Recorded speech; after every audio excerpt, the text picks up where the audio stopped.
And number 4, he'll have to cause that state of Israel to replace the United States of America as the ruling state in the world. And that is around the corner. When he does that, he'll have to destroy. I don't know whether before or after, he'll have to destroy Masjid al-Aqsa and rebuild what he will call the Temple of Solomon. And then he will declare, I am the Messiah. And they will accept him as the Messiah. He can then rub his hands and say, mission accomplished. It should be clear to us that Dajjal is now close to the completion of his mission. Yes, almost 2/3 of his mission already completed. Just 1/3 is left. But we were told this book, Jerusalem in the Quran, is the first book. We praise Allah through whose kindness we're able to write this book. This is the first book which explains this subject in the modern age. And we'll be launching this book, inshallah, shortly in Trinidad, but it's available at the back. There's a chapter in this book on Dajjal. We also have the tape recordings of the lecture on Dajjal at the back of the hall to remind you. The Prophet ﷺ spoke about Dajjal, and he said that he will come with 2 things. You remember? Yes. Not water and a fire, no. A river and a fire. But his river will be a fire, and his fire will be the cool waters of a river, indicating that he has a PhD in deception. Even the best of us will give you a 6 for 9, deceiving us. Indicating that the road to heaven, the river, will look like the road to hell. And the road to hell, the fire, will look like the road to heaven. And so appearance and reality, when Dajjal attacks, appearance and reality are completely different from each other. And only those who can penetrate the reality of a thing would know what it is. Those who can only see the external appearance will be deceived. He also said that Dajjal sees with one eye. He's blind in the other eye. Meaning, he has external vision, he's internally blind. And all those who are targeted by Dajjal, successfully targeted, even though you have a PhD from Al-Azhar University, big Maulana, if you are successfully targeted by Dajjal and you have a mountain of knowledge, but he reduces you to internal blindness, then he will give you a 6 for 9. And he will lead you to Jahannam while you believe you're going to get to heaven. The Prophet ﷺ now speaks about Dajjal and about his strategies through which he'll attack mankind in pursuit of his mission of impersonating the Messiah and ruling the world. He said that the age of Dajjal will be the age of Kathratul Riba. And we're going to have a seminar on Riba, inshallah, which I hope you'll attend. Riba, as I said, is borrowing and lending money on interest. But riba is also transactions with rip-off people, rip-off a whole nation. And so Indonesia, which has an abundance of resources, which is an oil exporting country, which has a powerful economy, Indonesia is now reduced to Haiti. Yeah, that's Indonesia's status today. Turkey, the Turkish economy, the countryside, is like Haiti.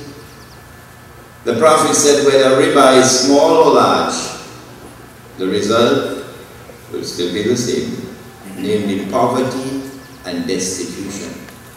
But it's more than that. When an economy is based on riba, the rich will remain permanently rich, and the poor will remain imprisoned in permanent poverty, the express Godwin of what we are lecturing on. And so the Express came out with an editorial last week about permanent poverty and blaming governments for that, the UNC and the PNM.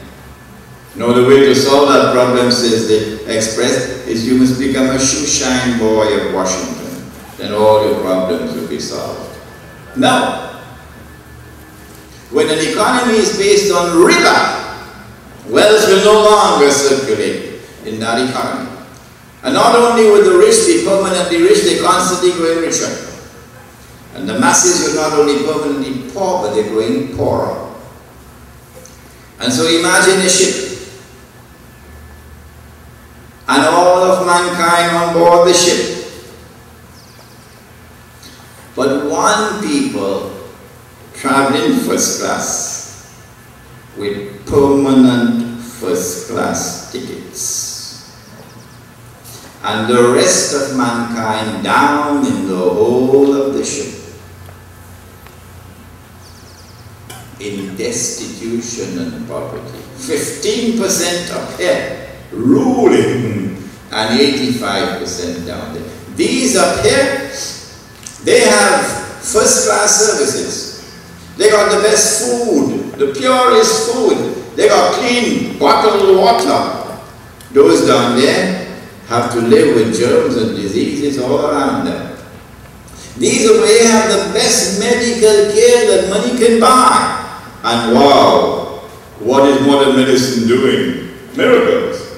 Those down there, they can't afford it. So they have to suffer until death comes upon them. So they're like slaves. It's a new slavery which has come upon the world.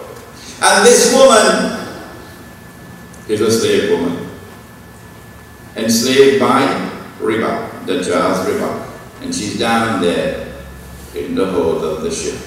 She is a slave woman. Well, how could a slave woman give birth to her mistress? What does he mean by that? The Prophet said, alayhi salatu wasalam, that the last people to come out of Dajjal will be women. And a man will have to return to his home and tie his wife and sister and daughter to protect and preserve them from Dajjal. So women cannot themselves protect and preserve themselves when they are afflicted with the disease from Dajjal. Only men can deal with it. What is this that Dajjal is going to attack women with? You must have seen the flyer that we published in The Guardian last week on this lecture.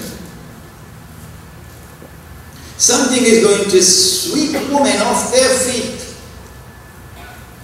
giving them a new way of looking at gender, a new way of looking at femininity, something new, something better than anything that Abraham had ever said, alayhi salam, anything that Moses had ever said, alayhi salam, anything that Jesus had ever said, alayhi salam, anything that Muhammad alayhi salatu wasalam had ever said. No, they are gone. They are now in the museums of history. We have come with something new, something better than everything that the past had to offer. We have come with a revolution to bring women into a new world that they've never known before, to liberate them from the oppression of the ages, to show them what it is to be a woman. Yes. But this that will sweep women off their feet, this feminist revolution, while it would appear to be something positive, and would have positive dimensions in it because Dajjal is stupid. Like, for example, women's education. Oh, but we have no problem with that. Women's education. Did the Prophet not say, alayhi salatu wassalam, طلب العلم فريضة على كل مسلم ومسلمة. It is compulsory, he said. These are his words. It is compulsory on every Muslim, male and female, to acquire knowledge. So we have no problem with that. A restoration of women's rights, the feminist revolution. Oh, we think that's something positive. That a woman could own property in her own name. She could have money which is her money. That she could inherit from her parents and inherit from her husband. In Britain, until the beginning of the 20th century, she couldn't do that. No, she had no rights to inherit, to own in her own name. So the feminist revolution gives to her these rights, economic rights. We don't have a problem with that, do we? No. Because for 1400 years, we have had the law which came down from Allah, which gave to women these rights. It's another thing that we are not allowed to live in accordance with Islam anymore. And Tom, Dick and Harry, who dance to the tune of the enemies of Islam, Tom, Dick and Harry, sometimes through the barrel of a gun, sometimes through a rigged election, sometimes through a conspiracy like Musharraf in Pakistan, take over power over Muslims, and then use the military to ensure that Muslims do not have the freedom to enforce Islam. And so naturally, aberrations will take place.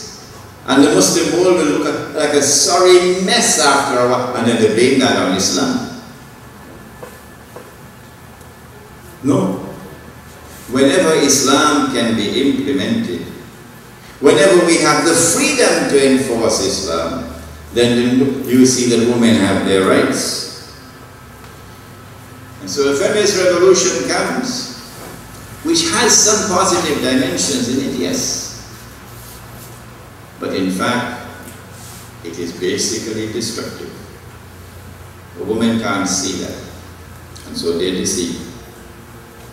The Prophet ﷺ said that women would be dressed and yet naked. How could he say this? 1400 years ago, and only now it has come to pass. Because when Imran was a child growing up, we didn't see women dressed and yet naked in this country, no. But now, in this miserable age, go to any shopping mall, and they are dressed and yet naked. The prophecy of Prophet Muhammad ﷺ is fulfilled before our very eyes. So we better pay attention to what the Prophet has said. It might be the difference between heaven and hell. He said, sallallahu alayhi wa sallam, that this feminist revolution would be accompanied by a sexual revolution.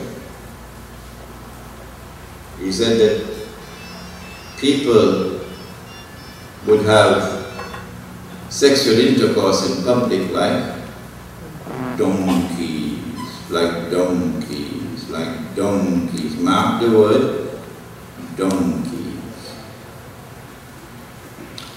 Around the world today we can see that a sexual revolution is already taking place, and it should not be long before this prophecy is fulfilled.